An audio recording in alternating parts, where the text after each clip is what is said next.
Okay, I'm going to try very hard to get through the rest of this chapter without emotion, but it's very difficult. But I'll do my best. At first, I couldn't believe my dog was dead. I started talking to him. "Please don't die, Dan." I said, "Don't leave me now." I looked to Mama for help. Her face was as white as the bark on a sycamore tree, and the hurt in her eyes tore at my heart. She opened her mouth to say something, but words wouldn't come out. Feeling as cold as an Arctic wind, I got up and stumbled to a chair. Mama came over and said something. Her words were only a murmur in my ears. Very gently, Papa picked old Dan up in his arms and carried him out on the porch. When he came back in the house, he said, "Well, we did all we could do, but I guess it wasn't enough." I had never seen my father and mother look so tired and weary as they did on that night. I knew they wanted to comfort me, but didn't know what to say. Papa tried. "Billy," he said, "I wouldn't think too much about this if I were you. It's not good to hurt like that. I believe I'd just try to forget it. Besides, you still have little Ann." I wasn't even thinking about little Ann at that moment. I knew she was all right. "I'm thankful that I still have her," I said, "but how can I forget old Dan? He gave his life for me. That's what he did. Just laid down his life for me. How can I ever forget something like that?" Mama said, "It's been a terrible night for all of us. Let's go to bed and try to get some rest. Maybe we'll all feel better tomorrow." "No, Mama," I said. "You and Papa go on to bed. I think I'll stay up for a while. I couldn't sleep anyway." Mama started to protest, but Papa shook his head. Arm in arm, they walked from the room.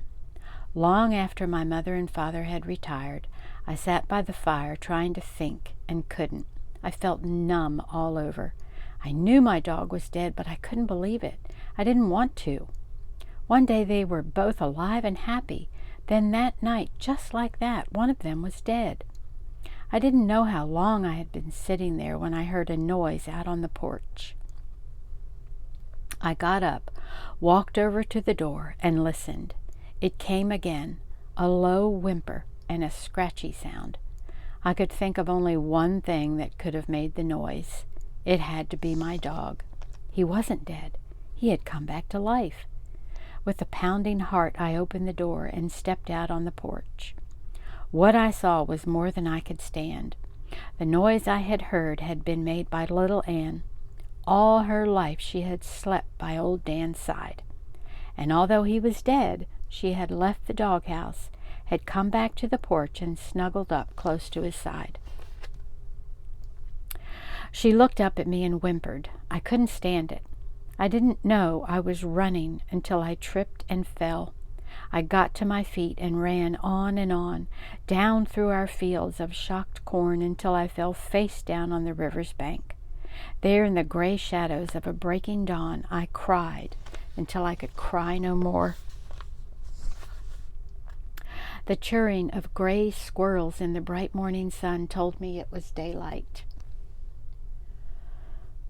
I got to my feet and walked back to the house. Coming up through our barn lot, I saw my father feeding our stock. He came over and said, "Breakfast is about ready." "I don't want any breakfast, Papa," I said.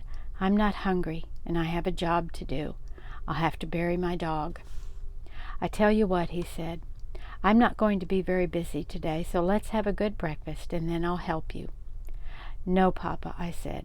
"I'll take care of it. You go and eat breakfast. Tell Mama I'm not hungry." I saw a hurt look in my father's eyes. Shaking his head, he turned and walked away. From rough pine slabs, I made a box for my dog. It was a crude box, but it was the best I could do. With strips of burlap and corn shucks, I padded the inside. Up on the hillside, at the foot of a beautiful red oak tree, I dug his grave. There were the wild mountain flowers. There, where the wild mountain flowers would grow in the spring, I laid him away. I had a purpose in burying my dog up there on the hillside. It was a beautiful spot. From there one could see the country for miles, the long white crooked line of the river, the tall thick timber of the bottoms, the sycamore, birch, and box elder. I thought perhaps that on moonlight nights old Dan would be able to hear the deep voices of the hounds as they rolled out of the river bottoms on the frosty air. After the last shovel of dirt was patted in place, I sat down and let my mind drift back through the years. I thought of the old Casey baking powder can and the first time I saw my pups in the box at the depot. I thought of the $50, the nickels and dimes, and the fishermen and blackberry patches. I looked at his grave, and with tears in my eyes, I voiced these words: "You were worth it, old friend, and 1,000 times over." In my heart I knew that there in the grave lay a man's best friend. 2 days later, when I came in from the bottoms where my father and I were clearing land, my mother said, "Billy, you had better look after your dog. She won't eat." I started looking for her. I went to the barn, the corn crib, and looked under the porch. I called her name. It was no use. I rounded up my sisters and asked if they had seen little Ann. The youngest one said she had seen her go down into the garden. I went there, calling her name. She wouldn't answer my call. I was about to give up, and then I saw her. She had wiggled her way far back under the thorny limbs of a blackberry bush in the corner of the garden. I talked to her and tried to coax her out. She wouldn't budge. I got down on my knees and crawled back to her. As I did, she raised her head and looked at me. Her eyes told the story. They weren't the soft gray eyes I had looked into so many times. They were dull and cloudy. There was no fire, no life. I couldn't understand. I carried her back to the house. I offered her food and water. She wouldn't touch it. I noticed how lifeless she was. I thought perhaps she had a wound I had overlooked. I felt and probed with my fingers. I could find nothing. My father came and looked at her. He shook his head and said, "Billy, it's no use. The life has gone out of her. She has no will to live." He turned and walked away. I couldn't believe it. I couldn't. With eggs and rich cream, I made a liquid. I pried her mouth open and poured it down. She responded to nothing I did.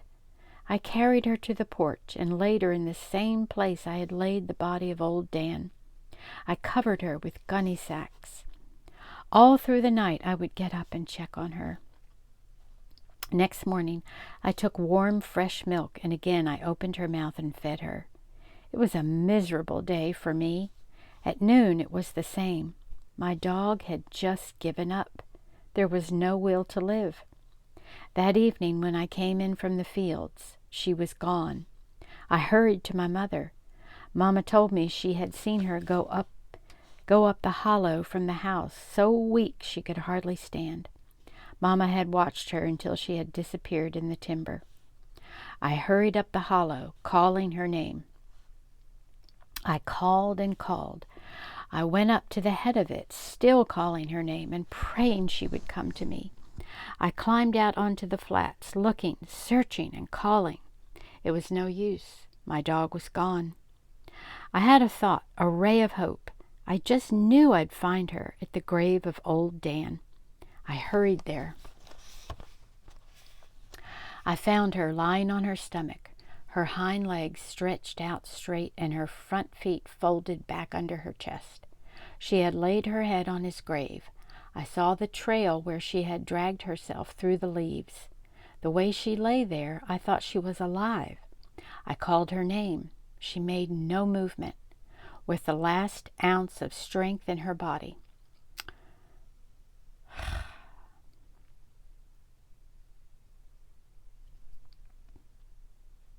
she had dragged herself to the grave of old Dan.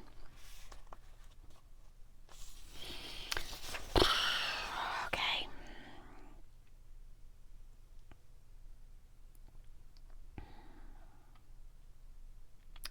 Kneeling down by her side, I reached out and touched her. There was no response. No whimpering cry or friendly wag of her tail.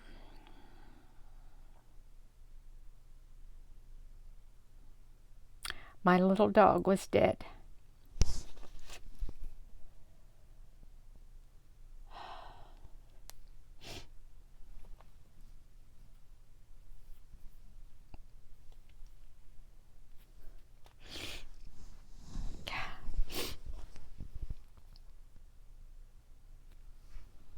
I laid her head in my lap and with tear-filled eyes gazed up into the heavens. In a choking voice, I asked,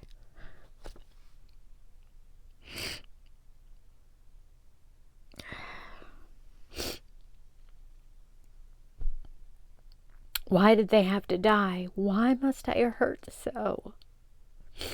What have I done wrong?"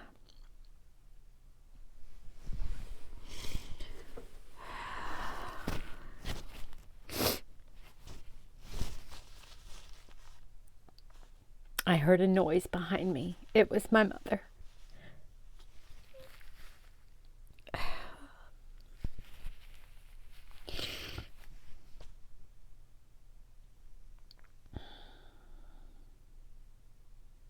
She sat down and put her arm around me. "You've done no wrong, Billy," she said. "I know this seems terrible, and I know how it hurts. But at one time or another, everyone suffers."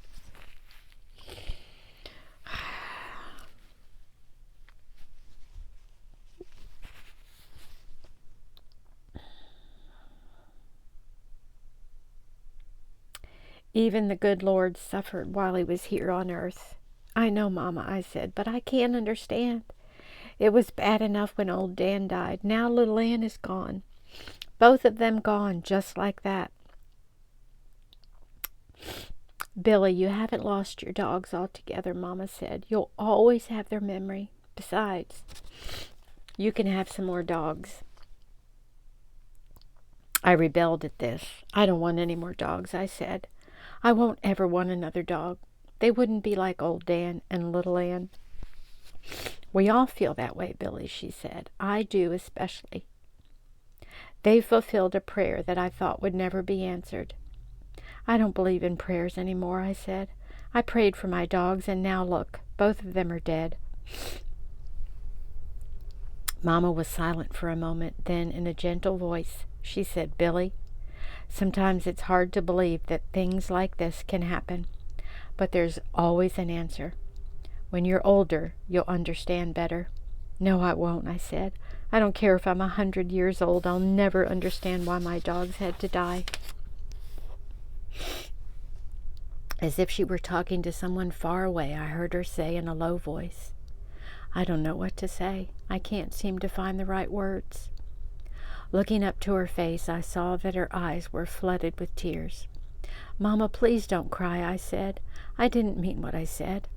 "I know you didn't," she said, as she squeezed me up tight. "It's just your way of fighting back." I heard the voice of my father calling to us from the house. "Come now," Mama said. "I have supper ready, and your father wants to talk to you. I think when you've heard what he has to say, you'll feel better." "I can't leave little Ann like this, Mama," I said. "It'll be cold tonight. I think I'll carry her back to the house."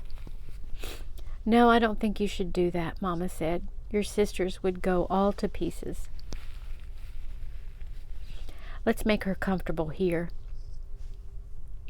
Raking some dead leaves into a pile, she picked little Ann up and laid her in them. Taking off my coat, I spread it over her body. I dreaded to think of what I had to do in the morrow. My father and sisters were waiting for us on the porch. Mama told them the sad story. My sisters broke down and started crying. They ran to Mama and buried their faces in her long cotton dress.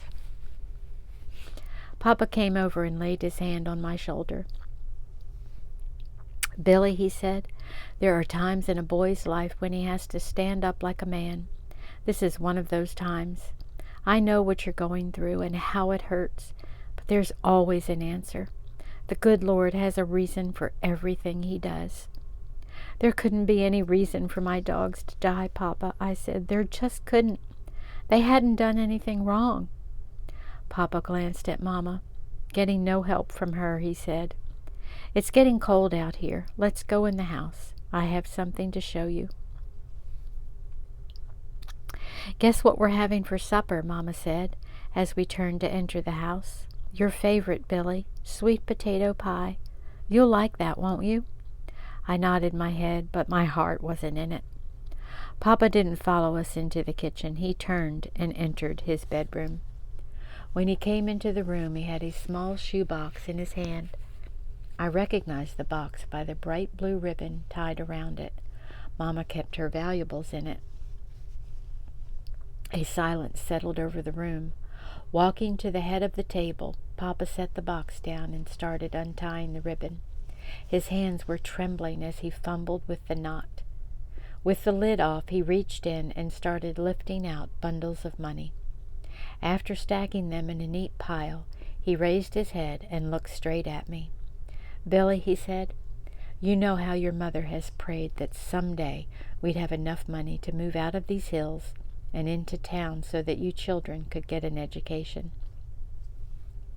I nodded my head. "Well," he said in a low voice, "because of your dogs, her prayers have been answered. This is the money earned by old Dan and little Ann. I've managed to make the farm feed us and clothe us, and I've saved every cent your furs brought in. We now have enough." "Isn't it wonderful?" Mama said. "It's just like a miracle." "I think it is a miracle," Papa said. "Remember, Billy said a prayer when he asked for his pups, and then there were your prayers. Billy got his pups. Through those dogs, your prayers were answered. Yes, I'm sure it is a miracle." "If he gave them to me, then why did he take them away?" I asked. "I think there's an answer for that too," Papa said. "You see, Billy, your mother and I had decided not to separate you from your dogs. We knew how much you loved them. We decided that when we moved to town, we'd leave you here with your grandpa for a while. He needs help anyway. But I guess the good Lord didn't want that to happen. He doesn't like to see families split up. That's why they were taken away." I knew my father was a firm believer in fate. To him, everything that happened was the will of God, and in his Bible he could always find the answers. Papa could see that his talk had had very little effect on me. With a sorrowful look on his face, he sat down and said, "Now let us give thanks for our food and for all the wonderful things God has done for us. I'll say a special prayer and ask him to help Billy." I barely heard what Papa had to say. During the meal, I could tell that no one was enjoying the food. As soon as it was over, I went to my room and lay down on the bed. Mama came in. "Why don't you go to bed," she said, "and get a good night's sleep? You'll feel better tomorrow." "No, I won't, Mama," I said. "I'll have to bury little Ann tomorrow." "I know," she said, as she turned my covers down. "I'll help if you want me to." "No, Mama," I said, "I don't want anyone to help. I'd rather do it all by myself." "Billy, you're always doing things by yourself," Mama said. "That's not right. Everyone needs help sometime in his life." "I know, Mama," I said, "but please, not this time. Ever since my dogs were puppies, we've always been together, just us three. We hunted together and played together. We even went swimming together. Did you know, Mama, that little Ann used to come every night and peek in my window just to see if I was all right? I guess that's why I want to be by myself when I bury her. Now say your prayers and go to sleep. I'm sure you'll feel better in the morning." I didn't feel like saying any prayers that night. I was hurting too much. Long after the rest of the family had gone to bed, I lay staring into the darkness, trying to think, and not able to. Sometime in the night I got up, tiptoed to my window, and looked out at my doghouse. It looked so lonely and empty sitting there in the moonlight. I could see that the door was slightly ajar. I thought of the many times I had lain in my bed and listened to the squeaking of the door as my dogs went in and out. I didn't know I was crying until I felt the tears roll down my cheeks. Mama must have heard me get up. She came in and put her arms around me. "Billy," she said in a quavering voice, "you'll just have to stop this. You're going to make yourself sick, and I don't think I can stand any more of it." I can't, Mama, I said. It hurts so much. I just can't. I don't want you to feel bad just because I do. I can't help it, Billy, she said. Come now and get back in bed. I'm afraid you'll catch cold. After she had tucked me in, she sat on the bed for a while. As if she were talking to the darkness, I heard her say, if only there were some way I could help, something I could do. No one can help, Mama, I said. No one can bring my dogs back. I know, she said, as she got up to leave the room, but there must be something. There just has to be. After Mama had left the room, I buried my face in my pillow and cried myself to sleep. The next morning I made another box. It was smaller than the first one. Each nail I drove in the rough pine boards caused the knot in my throat to get bigger and bigger. My sisters came to help. They stood it for a while, then with tears streaming they ran for the house. I buried little Anne by the side of old Dan. I knew that was where she wanted to be. I also buried a part of my life along with my dog. Remembering a sandstone ledge I had seen while prowling the woods, I went there. I picked out a nice stone and carried it back to the graves. Then with painstaking care I carved their names deep in its red surface. As I stood there looking at the two graves, I tried hard to understand some of the things my father had told me, but I couldn't. I was still hurting and still had that empty feeling. I went to Mama and had a talk with her. Mama, I asked, do you think God made a heaven for all good dogs? Yes, she said, I'm sure he did. Do you think he made a place for dogs to hunt? You know, just like we have here on our place, with mountains and sycamore trees, rivers and cornfields and old rail fences. Do you think he did? From what I've read in the good book, Billy, she said, he put far more things up there than we have here. Yes, I'm sure he did. I was thinking this over when Mama came up to me and started tucking my shirt in. Do you feel better now? She asked. It still hurts, Mama, I said, as I buried my face in her dress. But I do feel a little better. I'm glad, she said, as she patted my head. I don't like to see my little boy hurt like this.